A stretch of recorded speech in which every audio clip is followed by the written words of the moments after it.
Chapter 25, Act 25, Tsuki no Akari. Act 25, Tsuki no Akari.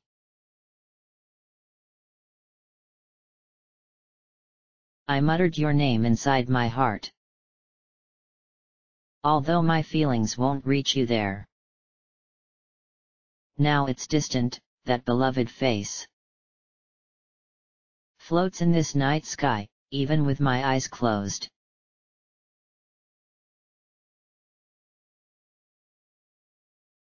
The deeper we go, the more and more disgusting these monsters get, Rydia sighed. Rosa grimaced and turned away. Let me know when it's over. They were staring at the carcass of the plague horror that had materialized before them at a new shrine they had stumbled upon. It was a slimy, glistening spheroid with 4 bony appendages that made up its hands and feet, and had purple bat wings that had the wingspan of a small dragon. On the lower half of its face, a mess of fangs were hanging out of a slackened jaw. The top half consisted entirely of a massive, watery, purple eyeball that twitched unsettlingly and never focused on a single target for longer than a second, at least until Cain had impaled it with the holy lance he had snatched from the shrine. Cain had acted so fast and with such frightful force that the threat was eliminated in moments. Cain pulled the lance out of the eyeball, and green liquid discharged like a miniature geyser. After a few moments, the liquid reduced to a trickle, and the monster crumbled into dust. You can look now, Rosa, Rydia said. Rosa whirled back around and Cain gave his lance a shake to fling off the remaining juices.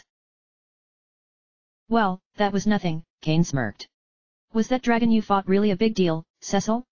Seems like these guardian spirits are just getting easier and easier. Cecil pressed his mouth into a hard line and didn't reply. He knew Cain was trying to deal with the stress of being lost in the lunar subterrane by needling him, but he wasn't at a point where he could laugh about it yet. Hours had passed since their brief campout, and they had made it down to the 7th level, still no end in sight. Everyone was starting to get agitated again, especially after Cecil had told Rydia and Edge about Zemus's failed plan with Ragnarok. He hadn't wanted to rehash it, but his desire to be upfront about Zemus's ability to take control of his body, even for a few seconds, won out over his wish to just forget about it. Cecil was terrified, more than anything else, that his Lunarian blood now made him a liability for the others. On the 7th level, they had entered a long, winding pathway, with 3 caverns inlaid to their left as they walked forward. The first cavern had been empty, but the remnants of a fire in the way the dust had been disturbed in 2 distinct locations could have meant that Golbez and Fusoya had camped there, recently, even. But when Cecil had dared to call out their names back on the main pathway, there had been no response. The second cavern had contained the shrine with the holy lance that Cain stole, and they were approaching the third. You never know which way is the way out in this place, Edge grumbled. I hate that we have to check all these damned passages. Couldn't Fusoya and Golbez have left a clue or something? Whoever dug this place out was a masochist, Cain added dryly. Cecil cursed under his breath. Of course Fusoya and Golbez hadn't left them any clues, they didn't know that Cecil and the others were tailing them. The cloud of wretchedness that was hanging over the men was starting to get to Rosa and Rydia. They weren't happy about the situation either, but giving the negativity life by vocalizing it just made things feel direr. They decided to jog ahead and enter the third cavern on their own. When they crossed the threshold, they were pleasantly surprised to see nothing more than 2 silver chests, and a cluster of blue crystals growing in the corner. Maybe there's something that can help us in these, Rosa said, and kneeled down to open the chest on the left. Rydia opened the one on the right, and both paused in confusion when they saw what was inside. It's just a ribbon, Rosa blinked, lifting it out of the bottom of the chest. It was a beautiful ivory color with forked ends, and was made of some of the finest silk she had ever touched in her life. Same here, Rydia said, holding hers up. It looked identical to Rosa's in every way. What did you find? Cecil asked, stepping inside. Cain and Edge stood behind him. Just a piece of ribbon, Rosa frowned, and stood back up. She didn't notice the tendril of fog that had begun to curl around her feet and steadily rise into the air. Rydia paused, still kneeling next to the chest with the ribbon clutched in her fingers. An inexplicable chill had settled in her lungs, and she got the foreboding feeling that something else was in the room with them. Rydia. Rosa blinked. What's wrong? The fog had reached Rosa's knees now, tickling her legs. Looking down, she gasped and tried to step away, but realized the entire cavern had begun to fill up with it. Rydia rose and wrinkled her nose. Something smells suspicious. Like a Monday.